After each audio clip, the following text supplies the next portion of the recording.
Tell us about when you met Emma Goldman. Oh, okay. During the last war, I collaborated with a lot of radical forces, among whom were the anarchists. I myself am not 100% anarchist, or I have great respect for them, but I supported them because they were the only people who really opposed the war. I mean, the other people were very lukewarm and half-hearted, mainly because they thought Russia was a socialist country and so on. But the anarchists, of course, didn't worry about that at all. I received an invitation from Emma Goldman to visit her in a cafe in Soho. I can't remember the name of it. I think it was in Frith Street, as far as I remember. And we held a long conversation in which I told her what I thought about the anarchist movement in this country. She, of course, thought they were very lukewarm because they didn't believe in personal assassination, which, of course, the continental anarchists do. Emma Goldman herself, of course, narrowly escaped execution in America over the murder of President McKinley. If she'd been in America at the time, she almost certainly would have been. But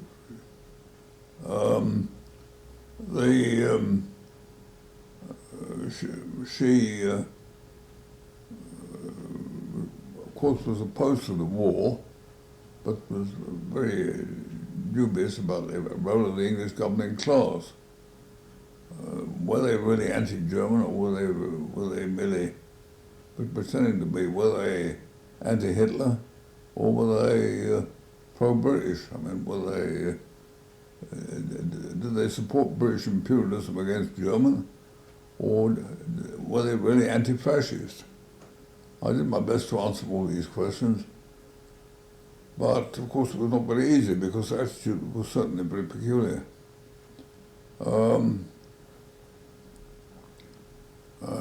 Emma Goldman herself was a very strong personality, very impressive. I was more impressed by her, I think, than any other woman I've ever met, nearly all men, but two other men perhaps by equal. But she was certainly a very powerful personality. When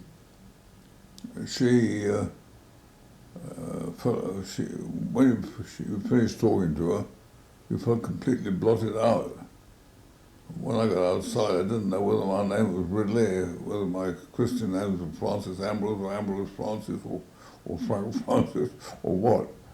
But I was very impressed indeed.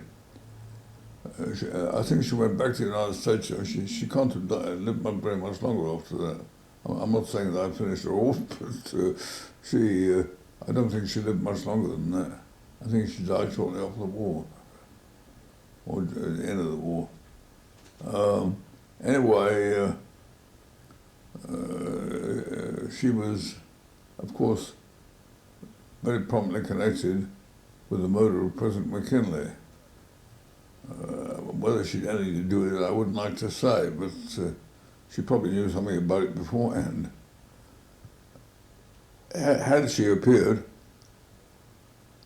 before an American tribunal, the prospects of getting off were about as slim as those of Sacher and Vanzetti a few years later. I mean, it was practically certain the Americans at that time were so het up by anarchists and so bitter about them, it was almost certain she would have been convicted. Fortunately for her, she was out of the country at the time, so she managed to get away. As far as anarchism is concerned, I take a rather medium, rather double-faced view of it. I think anarchism itself is a very fine philosophy, but I think some of the anarchists' actions are very impracticable. Assassination, for instance, may have done some good at one time. I don't think it does much good at the present time. It's true, of course, the British ruling class can't talk because they would have assassinated Hitler the next day if they could have done. But broadly speaking, I would say that there are very few people whose murder would improve society. Hitler was perhaps an exception, but there were very few of them. Generally speaking, I would say that people act collectively together nowadays, and the mere murder of one particular person or two or three particular people would not make a great deal of difference. Of course, the anarchists are divided on this subject. Some of them, like the Tolstoyan anarchists, for instance, are quite opposed to anything of the kind. On the other hand, there was a whole spate of assassinations round about the end of the last century. The Empress of Austria, the King of Italy, and quite a number of them. Rather ironically, the King of Italy was very fond of walking the East End of London in his holidays. And the joke was that he was supposed to have gone to the anarchist club. It was in the West London, in Soho, I think, and met the man who was assassinated him. Whether that is so, I can't say, but I was told they'd buy an anarchist at that club, actually. And a large number of royalties were murdered. I can't remember all of them. The Empress of Austria, the King of Portugal, King of Spain narrowly escaped. A French president was murdered, an American president was murdered. I don't think any prominent English people were, as far as I know. But the anarchists at that time had a reputation very similar to what the Bolsheviks had a generation later. But there was very little in common with them. The Bolsheviks were highly organized. They disliked the anarchists intensely. When the Kronstadt sailors revolted, who were mostly influenced by anarchist ideas, Trotsky told the troops to shoot them down like partridges, which indicates that they were not very favorably regarded. I myself met a few fairly prominent anarchists. One of them, a man called Sherbetsky, I think it was, something his name. He was a member of Lenin's original Bolshevik cabinet. He was a social revolutionary. He was a collaborator with the Bolsheviks. Afterwards, he had a row with them. He wrote a book called The Workshop of the Revolution, a very interesting book. It was republished recently. He was very critical of the Bolsheviks. But he was a sort of halfway house between anarchism and Bolshevism. I wrote a pamphlet about that time, trying to reconcile the two philosophies, not very successfully. What was Emma Goldman's view of Emma Goldman, I would say, I didn't really discuss the philosophy of anarchism very much. I would say she was a diehard. She hated the Russians. Well, she was Russian origin herself.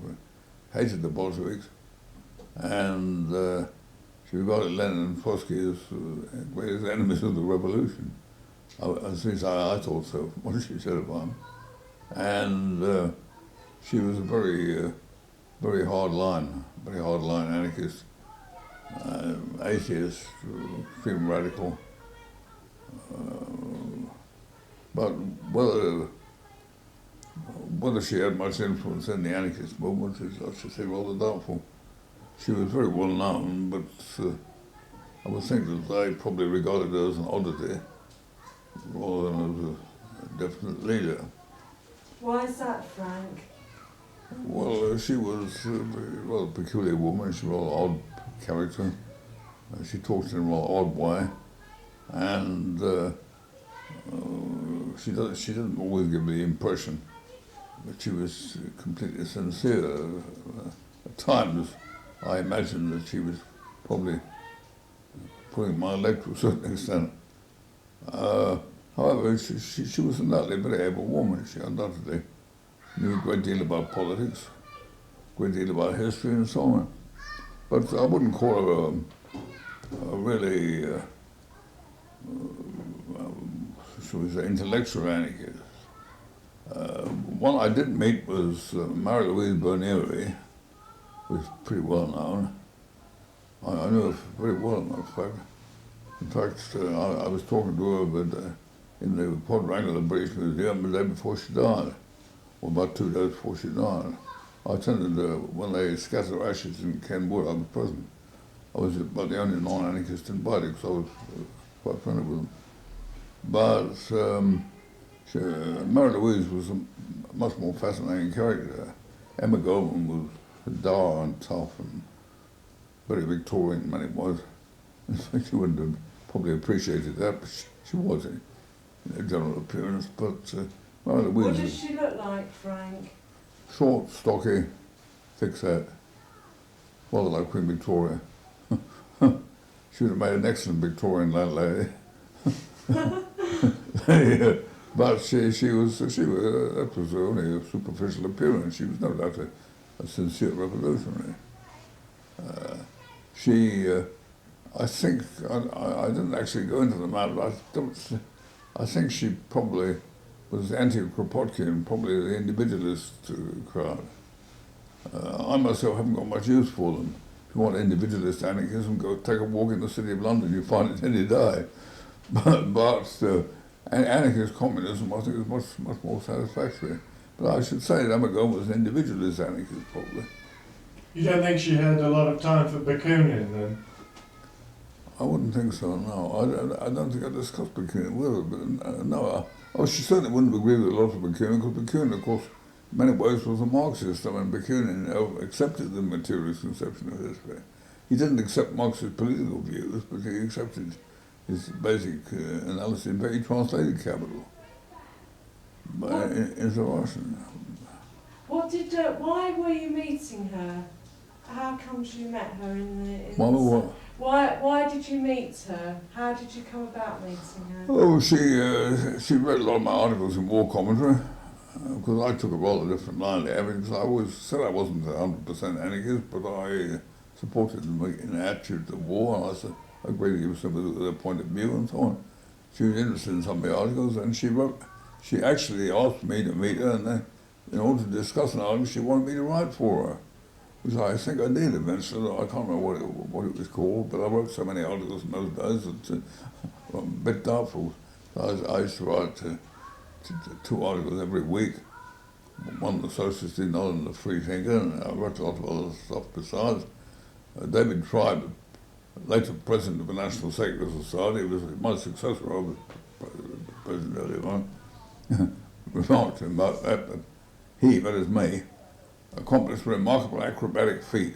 For 25 years, he wrote 2 articles every week, one of which never mentioned socialism, the other never mentioned free thought, which of course was perfectly true, but what could I do?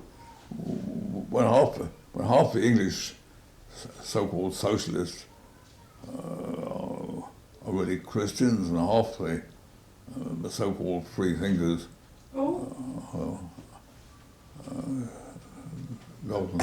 darkness at noon. So I said I collaborated with the anarchists. I wrote a great many articles. I was writing a great deal in other papers at the time. I was editor of a paper called Left, and I wrote a lot of articles in the Socialist Leader and other papers. And I offered my services to the anarchists. I wrote a lot of articles for them. She was apparently interested in some of them when she was over here on a visit, and she wanted to see me. I explained that I wasn't 100% anarchist, which she didn't like very much, but I said I support you during the war, for the war, and I opposed for bureaucracy and so on, and I don't think much of Stalin and so on. So generally speaking, we have a basis for collaboration, and she agreed with that. But she asked me to meet her in, so I can't remember what the name of the cafe was. It was in First Street somewhere. But I met her there, we had a long chat. How long was she in London for at that time? Not very long, I don't think. I'm not sure. I think she died soon after she went back to America, if I remember correctly. Do you know what year that was when you met her? This year, the year I met her would have been towards the end of the war, about 43 or 44, I think. But I don't know what the year she died. What did you know you said that she changed your life? What? You know you said that you were all bowled over after you met her. She changed your life after you met her? Or she bowled you over? I never had any correspondence with her or anything. No, I didn't. But of course, she, I don't think she thought too much of me. She liked 100% people.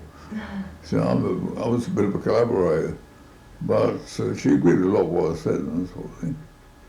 So I didn't have any further correspondence.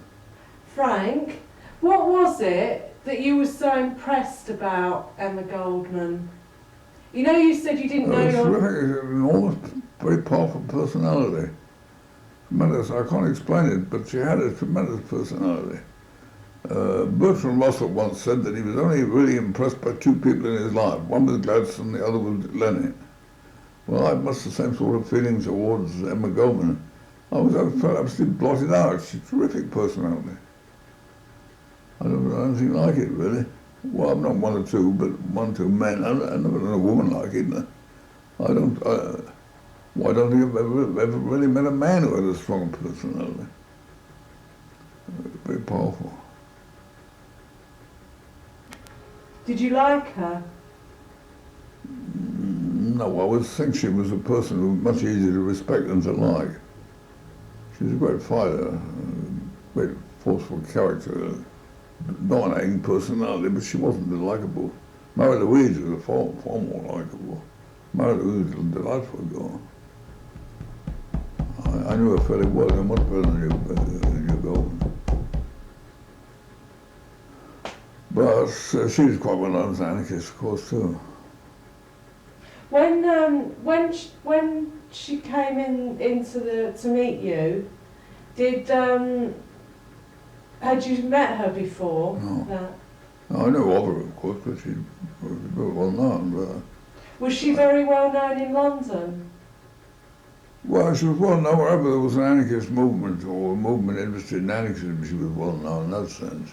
She wasn't personally. I don't think she personally came to London a great deal, and I don't think she probably got many associates there, but she was well known in that sense. I mean, her autobiography was a bestseller eventually. Have you read her autobiography? I haven't read it, no. But it was a bestseller.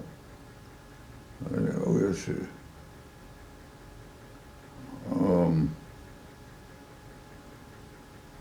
well, there were several remarkable women in the radical movement. Sybil Wingate was a very remarkable woman. She was the sister of the general, famous General Wingate. I knew her very well, better than the other two. And she was, of course, she wasn't a Tory, she was an orthodox socialist, really, semi-Marxist, or Marxist, I suppose. She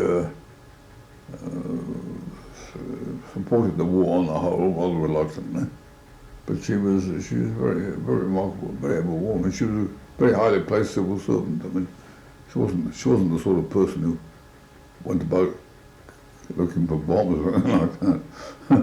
What were Emma Goldman's views on violence then? Huh? Do you know what Emma Goldman's views on violence were?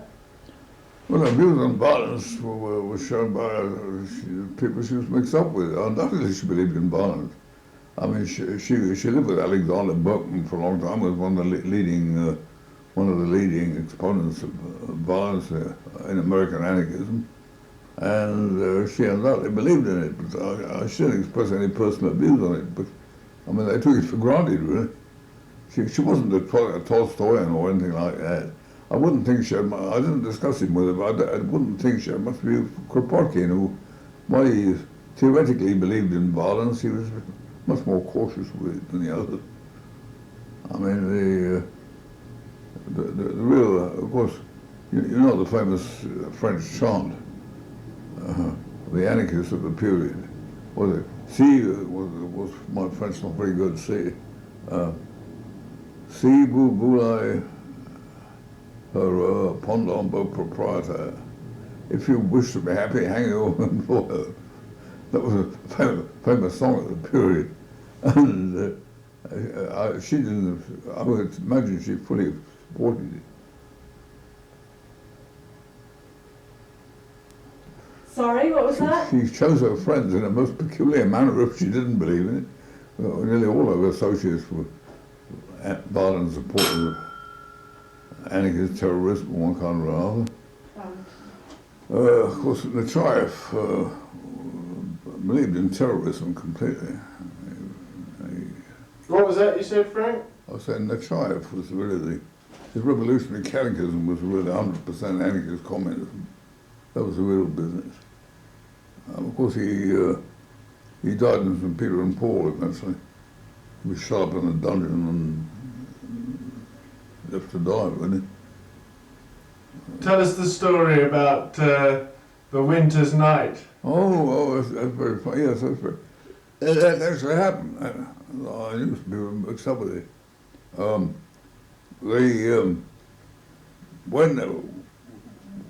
When Lenin was over here, he was arrested in Wood Green. In Wood Green? Yes. And he was released over the intercession of Prince Kropotkin, who was living in England at the time, was very friendly with a lot of the leading liberals and radicals of the period. Put a word in for him, managed to get him off. Well, Lenin repaid this, because when he went back to Russia in the revolution, he let them, though they were opposed to the anarchists after Kronstadt, they let Kropotkin and all of his friends go back again. Well, they soon got into trouble again. Kropotkin himself was never molested, but when he died, most of his followers were already in jail. Well, a problem then arose. They wanted to attend the funeral. So Lenin, remembering Kropotkin's assistance, let them all out of jail. Unfortunately, the trouble would come when they were trying to get back again. When they got back, it was snowing heavily and the jail was closed, they couldn't get in. So you had a really humorous spectacle, a large number of extreme revolutionary anarchists hammering on the prison door in order to get in. That actually happened.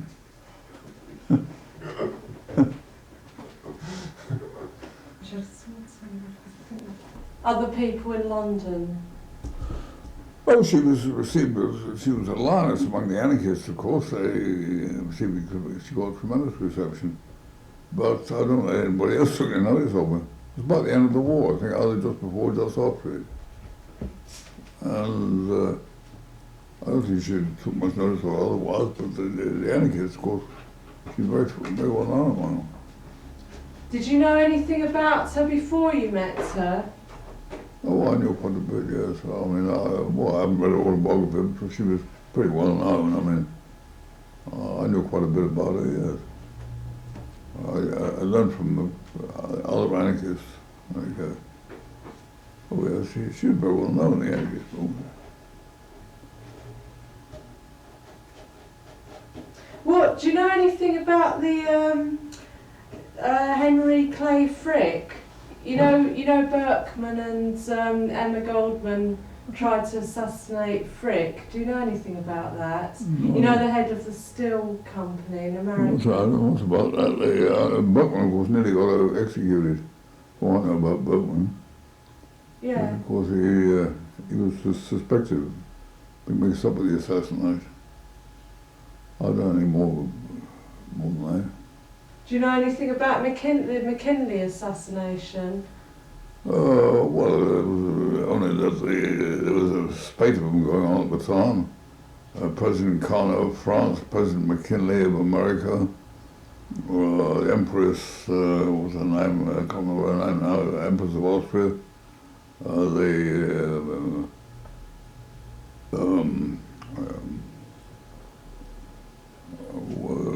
Quite a lot of them. Several more, I can't remember. King of Italy, he was King of Portugal, he was murdered. A very sensational attempt was made on the King of Spain on his wedding day, I remember that. The bomb went off just underneath him, we just missed him or something. But there's a spate of assassinations at that period, but I don't know anything particular about McKinley. He was a very minor president. I would think he was only executed because he was the president, I would think. Probably. Did people think that Emma Goldman had anything to do with it? I wouldn't like to say. I don't think she had anything directly to do with the murder. She probably knew something about it. I would imagine, probably.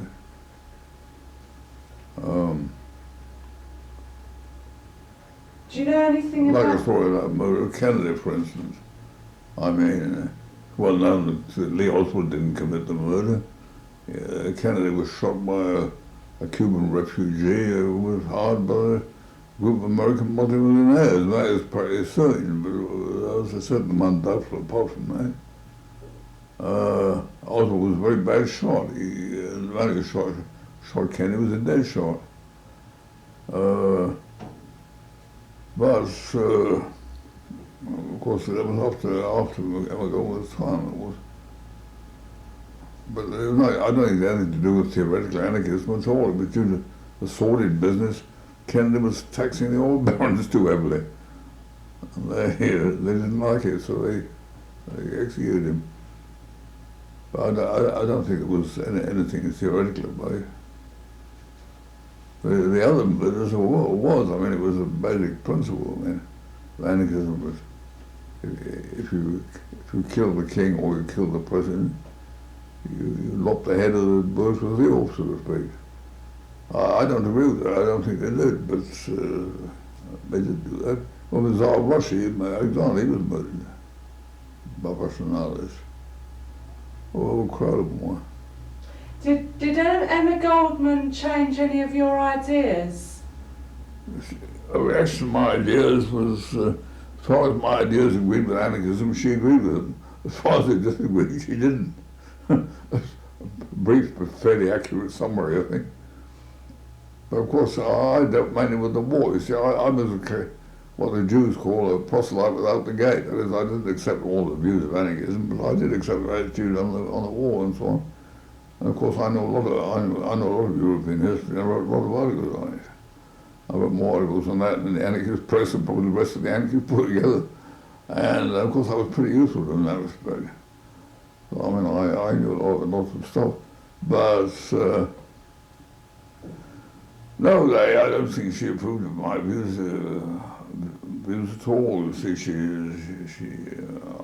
asked me once why I wasn't an anarchist. I said, I don't expect to live for 1,000,000 years. I mean, in that time, you might, at the end of that time, or even before, you might perhaps get it. You won't get it much quicker, I don't think. And of course, they don't accept that at all. They say it's a thing of today. I mean, they're going to get it. I think, as far as I can make it, I think she was a Kropotkinite, as an anarchist communist. I don't think she belonged to the Stoner crowd. Well, do you know anything about, you know, she got deported? Oh. She got deported from America. What? Got deported. Got thrown out of America.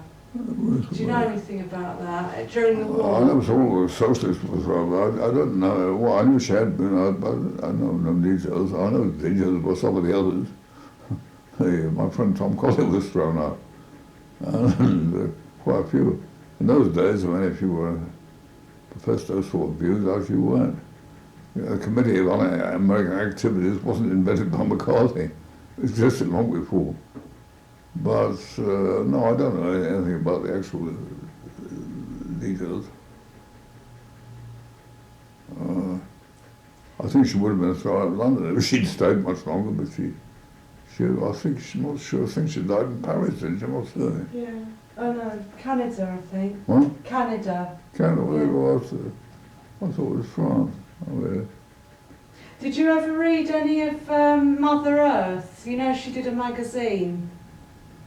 I've heard of the magazine, I've read it anyway. I haven't read the autobiography of her. No, I was very surprised when she wanted to see me, but she said that she'd been interested in my articles and she wanted to me to write some more for her. On the war, I think it was, my notes we discussed mostly. I think I did them as far as I remember. I wrote so many articles at that time I've already forgotten. But I think I did some. Was that for Mother Earth? What? Did you write those for Mother Earth? I don't know where she published them, no idea. She said she wanted to publish some, but she was rather struck at my views on the war, I think. So I took a rather different line than most of the anarchists. I mean, I dealt with it historically, they deal with it from an emotional point of view. Was she a very emotional person, Emma Goldman? Very what? Emotional person. Not in a conversation, not at all. But she was basically she was emotional because the whole position is an emotional. It's not a scientific position. I mean, well, I mean, if you like to think anarchism, she did, and I don't think anarchism is a really scientific position. It's a position of hope, hopefully an emotional position you hope things will happen. But anyway, as far as I know, that was what her line.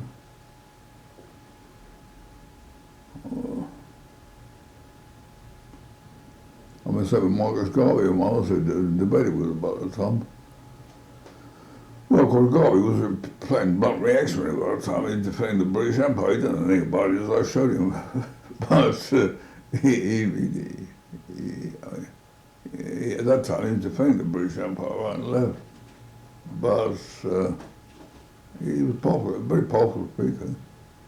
Emma Goldman was probably a pretty good speaker. I never heard her on a platform, but I would think. Oh, yes, I did hear her once, yes, I did. She spoke with John McGovern during the Spanish War. She was very good. Where did you see her? That was about the same time. That must have been a bit earlier. That was the Spanish War, towards the end of it, about 38 or 39. Before the big war started.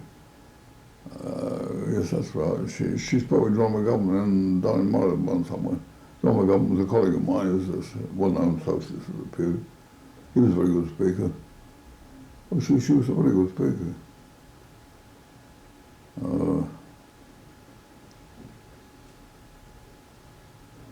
So was Garvey. He must be a speaker than I was, but he didn't know anything about the subjects, unfortunately.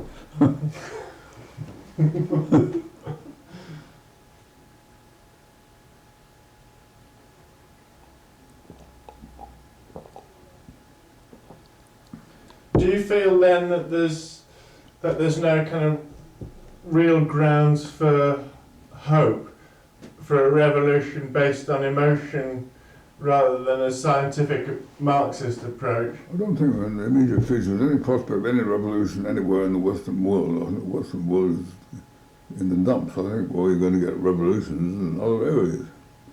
I've got an unpublished book on this. In my view, the history is really, I believe in the cyclic theory, it's gone round in a circle. As a rule, when the East is on top, the West is down, or the other way around. The Middle Ages in Europe, for example, were backwater. They were a brilliant period of civilization in the East. I've shown that in my book, The Assassin, which come out in a few weeks. And on the other hand, the 19th century was a period when all civilization, so to speak, centered in Europe. The East was regarded as barbaric and primitive, which in many ways it was. Well, I think it's true, but I don't see any hope for revolution, not in my time. It'll happen eventually, because all these things happen in civilization. I mean, if you advocate a thing long enough, it happens. But it doesn't happen all at once. Yeah. But you were describing anarchism as being a philosophy of hope, Yes, without any scientific foundation. It hasn't got, no, I wouldn't say it's got any scientific foundation, it hasn't got very much. It is basically, I would say, yeah, I would accept it generally. It's a hopeful, it's a hopeful, emotional quality. Did Emma Goldman make you feel hopeful? What? Did Emma Goldman make you feel hopeful? She made me feel very impressed by a stupendous personality, but I wasn't very impressed by her intellect, actually. I've known many much brilliant women as she was. But she was a tremendous personality, was what I was impressed by.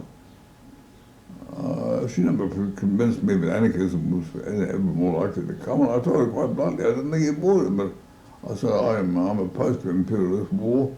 The anarchists are the only people who are fighting it, so I support them. But I mean, that's not anarchism, I agree. A marriage of political convenience. Well, more or less. There were a lot of people in this country who say they support the ILP, I was in it. I did quite a bit to push them forward in that direction. Botway and Co were much more tepid in the subject. By the way, one of the funniest things I've ever seen there is that picture. Yeah. Botway, that appeared in the Morning Star. What did the communists say about Botway during the war? Every vote for Botway is a vote for Hitler. Actually, put that up. I've seen it.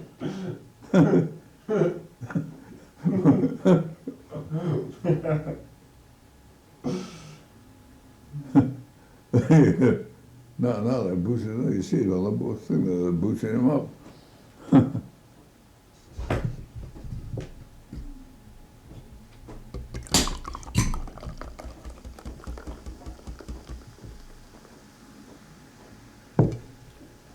I think I'll move this a bit nearer. In many ways, one of the biggest dictators who ever lived. Say that again, Frank? I mean, Bakunin was really the strong man of anarchism. And Kropotkin was a theoretician, but Bakunin was a terrific figure, a bigger man as Lenin. But he wasn't. He was a very powerful figure, but some of his ideas are very difficult to reconcile with anarchism, with liberalism. I mean, he had a secret revolutionary, what do you call it, catechism. Not in the Archives, that's different, but, and in which it was a complete dictatorship. Everybody was watching everybody else. Everybody was a dictator over everybody else. It was pure National Socialism, really. It was quite extraordinary. But at the same time, he professed a passionate love of liberty and so on. It's very peculiar. He was very great. He was a very powerful character. I don't know about that. Why didn't you think that Emma Goldman? Why weren't you impressed intellectually with Emma Goldman? What? Why weren't you impressed intellectually with Emma Goldman? I don't say I wasn't impressed, but she wasn't anything very great intellect. I'm not more impressed with Mary Louise Burnett. She was a real anarchist. She was an intellectual anarchist. I wouldn't call Emma Goldman an intellectual anarchist. She was a very strong personality. She was an emotional anarchist. She had very strong emotional belief, but never struck me as having any coherent philosophy or anything. Mary Louise did. I mean, the Spanish anarchists produced some remarkable people.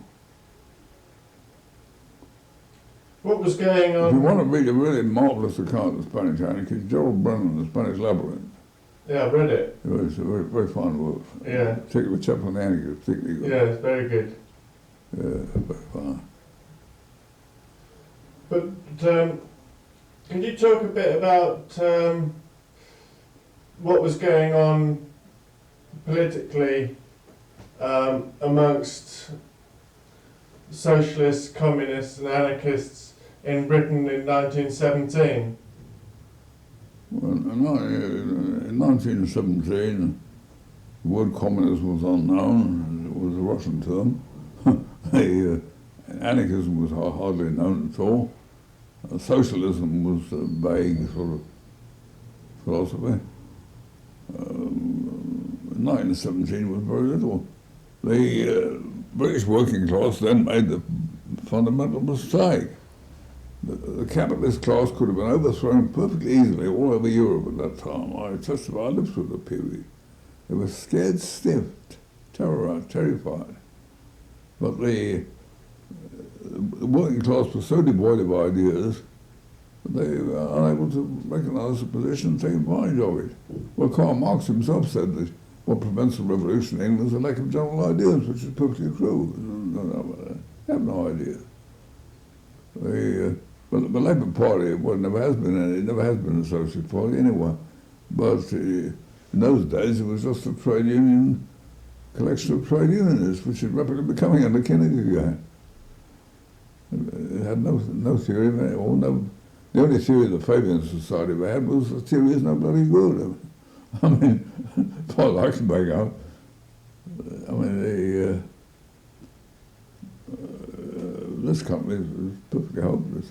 But Trotsky was absolutely correct when he said England was the most conservative country in Europe. There's no doubt about it. I mean, well, for instance, if you'd gone into the Hyde Park during the war, you'd have thought the whole population was against the bloody war. There was a line of bloody rows of bloody speakers, all anti-war. And people used to say, well, shows a tremendous strength, the tremendous strength of the anti-war feeling. It doesn't show anything of the kind. What he showed was tremendous strength of British capitalism, which could afford to let them do it. Hitler couldn't have done it. I mean, if a state in Germany had been, if there had been a place in Germany where you had rows of anti-war speakers, they'd have shot the lot probably very quickly. They couldn't have done it. I mean, the strength is shown by contempt for the opposition. To go back to 1917, wasn't there a sort of wave of optimism that swept across Europe, and especially on Clyde's side in Scotland? There was a very strong anti-war feeling on the Clyde. Nothing to do with revolutionary theory. It was simply a Shenwall Maxim, always people all mix up with it. It was simply they were opposed to conscription, they were opposed to the interference of trade unionism. The other thing is the war led, but I don't think there was any socialist feeling. But not before the Russian Revolution, then it started some. What happened then? Oh, then there was quite a lot of this. For a few years after the First World War, there was a tide of revolution. I entered the movement by the time so to speak. There was at that time quite a wave of social revolution in the sense of a theoretical grasp of desire to change things and so on. But it didn't last very long. From 1917 to about 925, I suppose, you could say that there was, but the victory of Stalin over Trotsky was not actually a victory of counter-revolution. It was simply due to the fact the revolution just petered out. In that sense, you could say it was, I suppose. But I mean, Trotsky was the leader of the working class in a period of retreat and defeat. And he was quite unsuited for it, because he was what the cricketers call an aggressive batsman. He was a man who liked going forward. He didn't like going back. A thing which nobody's ever pointed out, as far as I know. But it's quite true. Stalin, I had taken a mixed view on Stalin. He was a very good organizer. I knew Heinrich Brandner personally. He was the leader of the German Communist Party. It was sacked by Stalin. He said Stalin knew more about his own party than he did himself. Stalin was a great organizer, but he was not he was never a revolutionary, I think. But he was victorious, or he emerged successfully, not due to his own superior ability, but due to the conditions of the times. The real villains of the peace were the working classes in Europe and in Western Europe. The working class in Western Europe had supported the Russians. You would have had a world revolution, or you might have done. There was a different possibility of it. So you must always remember, you see, that Lenin did not intend to start a revolution in Russia. He intended to start a world revolution, which is quite a different matter. Started in Russia. But of course, when Russia took the thing over and sort of cornered the market, so to speak, it ceased to be revolutionary. And from about 25 onwards, it was a steady decline, the whole bloody way. Fascism was the most obvious result of it. There were others as well. I mean, Hitler started operations at the height of the revolutionary feeling. But after the revolution declined, of course, the fascists simply swept forward in opposition. If we're talking about 1925 as being 1925? No, 1917, Yeah. 925. That was the period when the revolutionary wave swept over Western Europe. That was a period of world revolution was a definite possibility. I lived through it and testify to that. But after that, it faded out. Now, when the revolutionary spirit faded out, the whole the Russians did not restore the Tsar or do anything like that. What they did in actual practice was to develop a new form of capitalism, a form of state capitalism, which in appearance is revolutionary, but in theory, in practice, is quite counter-revolutionary. Now, Trotsky was the leader of the old Bolshevik gang, who were anxious for a revolution to continue. The revolution was not perhaps what we would desire, but Stalin and co. really represented Russian bureaucracy, and their main object was to prevent the old ruling class coming back to power, but at the same time preventing any revolutionary development. And Stalinism is that, it's state capitalism. There's no stock exchange in Moscow. There's no huge private fortunes or anything. In a sense, you can say, but Stalin was, in that sense, was a socialist or a state capitalist. But he was not a revolutionary in any sense of the term. And from between 70 and 25, there was a definite revolutionary movement, there's no doubt about that. And there was a possibility of a revolution. Had the working class in the Western economies supported the Russians at that time, a world revolution was a possibility. They didn't support, they were the real villains of the peace, really.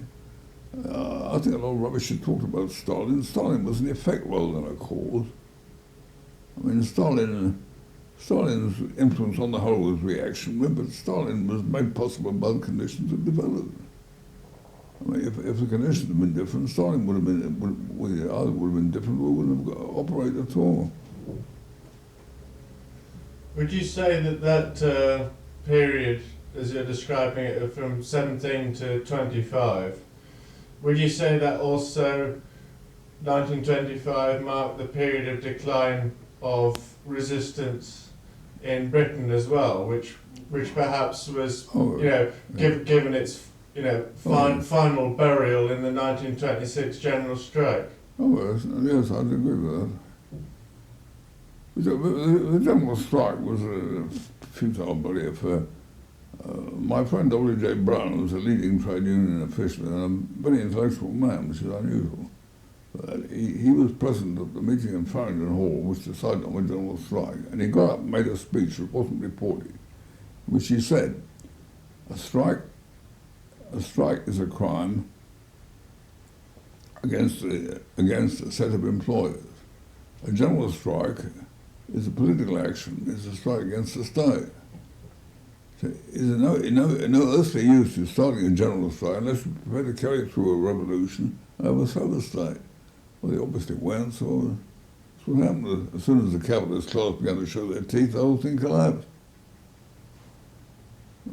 It won't come again, for a long time anyway. The working class became less and less revolutionary every year since then. I've seen him participate in it to some extent. Frank, do you think that Emma Goldman was a revolutionary? I think Emma Goldman would like to have seen a revolution. I think most of the radicals of that period would have done.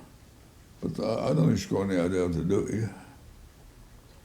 I mean, after all, the Bolsheviks did carry out a revolution. It wasn't a revolution that they had originally intended to carry out, and nor was it a revolution we wanted them to carry out. They did do away with the old system, no doubt about that. But Emma Goldman and company, what they do, nothing.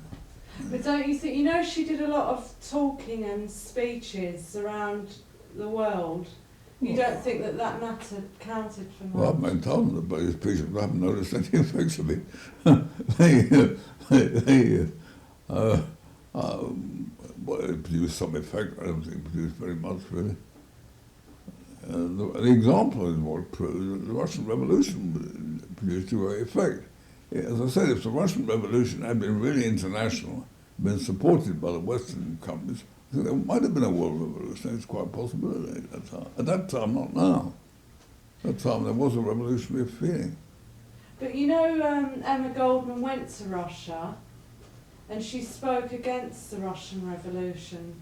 Well, of course, I don't know much about Emma Goldman's views, except in the sense she represented this fairly powerful strain of anarchism. Anarchism itself wasn't very powerful in the Western world. Outside Spain, it had very clear influence, really. When you talk about revolution in those days, you meant a Bolshevik. But I think Emma Goldman was an anarchist, tried to overthrow the capitalist system with very out-of-date weapons. I would agree with a man, I can't remember who he was now, a critic who said that, Malatesta, that's right. So Malatesta was Italian, a very famous Italian anarchist of the period. He said that his weapons were about as effective as a tomahawk against a machine gun. So I think it's pretty accurate. I mean, they hadn't got any power. But in Italy, they had quite a lot. I mean, the Malatesta was a very powerful man. Mussolini started as one of his disciples, incidentally. Frank, why do you think that in America they threw her out of America if she wasn't very powerful? Well, very few Americans have been prominent in any revolutionary movement. Emma Goldman was a striking woman, a very powerful personality, as I said before. And she wrote quite a lot, and very active and energetic. And she's got quite a role, but I think you exaggerate her role. I don't think it's all that important.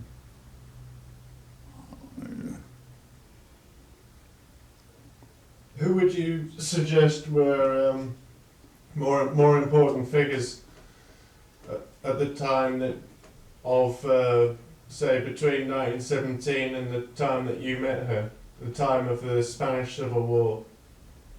Well, during that period, there was a steady decline of the working class movement.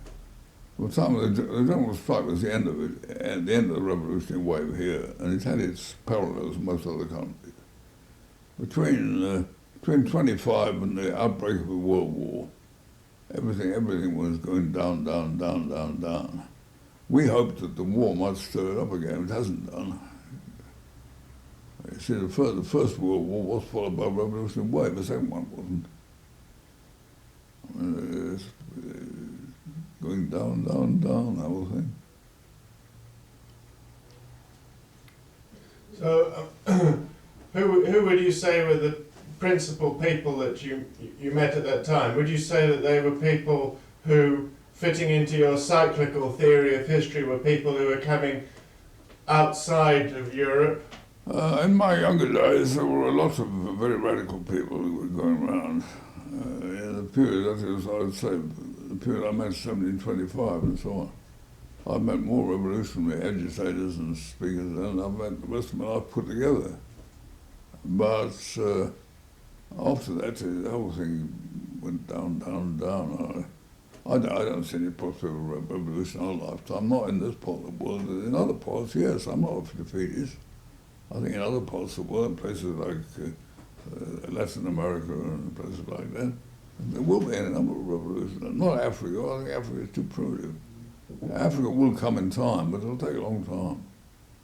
I would think the area to watch, the most probable area for revolution now, are certain parts of Asia and Latin America. But I would think it probably will happen. The Chinese Revolution had a tremendous effect. In many ways more than the Russian.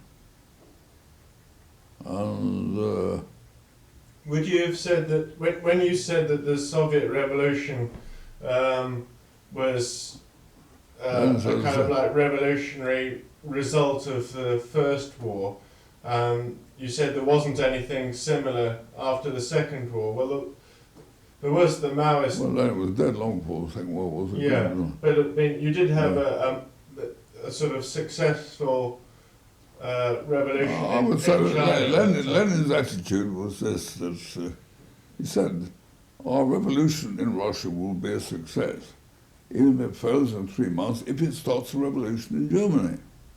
Because all of revolutionaries, this is a very interesting point, Hitler equally with Lenin regarded Germany as the national leader of Europe. And they all thought that when Germany went, the rest of Europe would go. It didn't happen. But that was the general opinion. Lenin was as great a believer in the supremacy of Germany as Hitler was, actually. Don't, for Christ's sake, tell the communists I said so, I'd probably be assassinated. But it's perfectly true. Nothing is more peculiar than the fact that the whole revolutionary movement, Marx and Engels equally with Lenin, and Trotsky also, they all believed that Germany was the key to keep the future. And when the revolution failed in Germany, the failure of Spartacist revolution was a turning point. It was a decisive turning point. So I said in my book in Spartacus, it was true.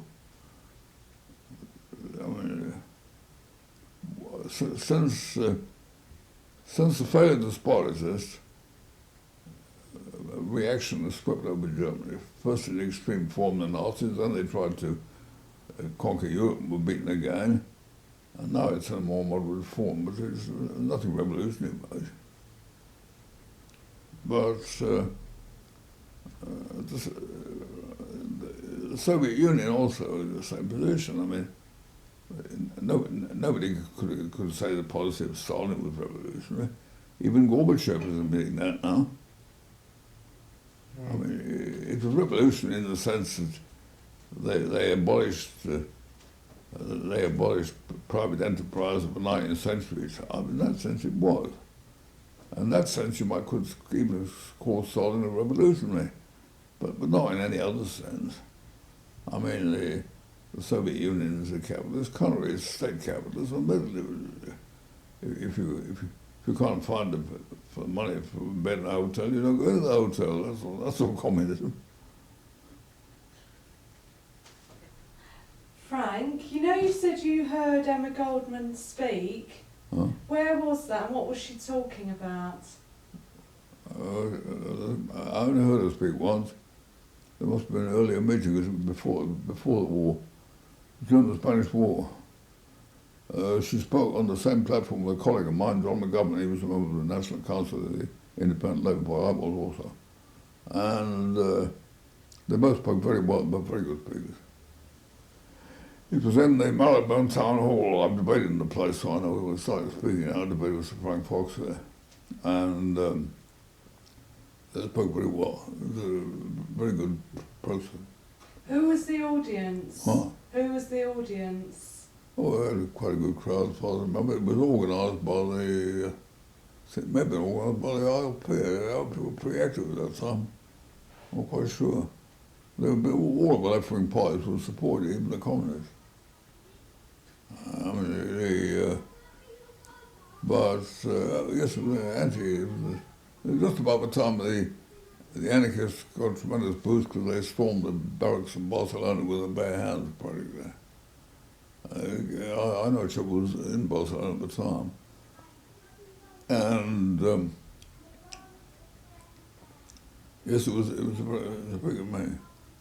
I know that very well. But Emma Goldman she must have been an earlier visit because I didn't see her at that time. I saw her later during the war, but during the big war, the major war. But during the Spanish War, of course, the anarchists was very active.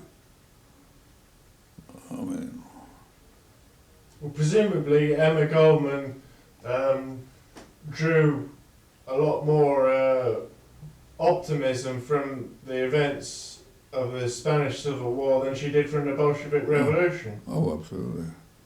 The anarchists were, well, Brennan shows that. The anarchists in Spain were very powerful. When Jurati died, he was the leader of the Spanish anarchists, hundreds of thousands of people went to his funeral. And the anarchists were very... Well, look here, I've got a pamphlet by my friend John McNair. He went to Spain to start the Civil War. He met Lord Orwell, he discussed it. I was talking to one of his friends the other day. Spain returned to Hollandia. If I can find it, I think it's somewhere down here. Not to worry, Frank. Never mind, we'll carry on with this for now. Oh, yeah. Well, he describes all what the conditions were like in Spain in detail. He was there and he saw them. Of course, the anarchists were very powerful. They were probably the most powerful section of the opposition. And there they did carry out an important revolution, but it wasn't very successful north of the Pyrenees. Do you know, when Emma Goldman came to London, do you know where she stayed? Who did she stay with? And she mixed up, I don't know, but she mixed up a lot with but when she came the first time, she came over only the Spanish War, I think. I didn't meet her at that time, but I think she was sent over by them to whip up support. That's what she more or less said in this meeting in Melbourne Hall. I was present there. But the second time, well, you see, when the World War started, Spain always became insignificant and forgotten. I mean, they were important in their way, but I mean, compared with the World War, they were nothing. And then I think she came over, well, probably with the origin of preserving the anarchist movement for extinction, I think. I mean, it was a very low water at the time. Not so in the Spanish War. The Spanish War gave it a terrific boost. I should have perhaps made that more clear.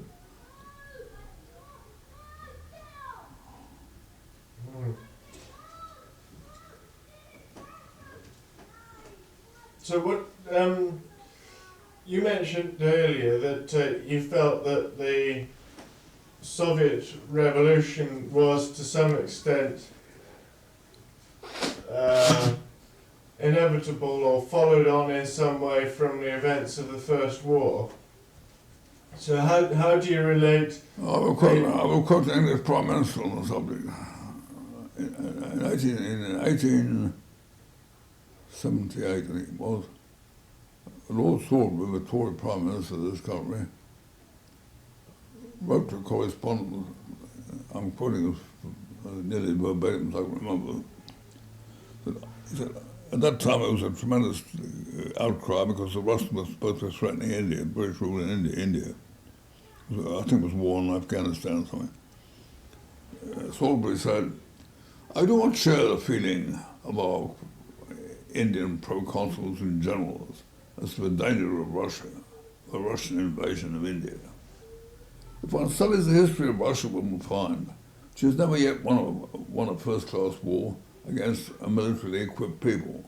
All her victories have been against semi-barbaric peoples like Turks, Poles, etc. Should Russia be so foolish as to engage in a major war against a European power, she will be defeated, and there will be a socialist revolution. That was 40 years before it. No one can tell me the British ruling class don't know things. Well, he actually called it a socialist revolution in the 1870s. Yeah, 78, I think it was, yes, at the time of the Berlin Conference. Yeah. Huh. Of course, they used the term socialism very loosely, but still, what they meant was it would be a revolution against private property. Yeah. So, what I was going to ask you, Frank, was considering what you were saying about the Soviet Revolution of 1917 following in the wake of the First War.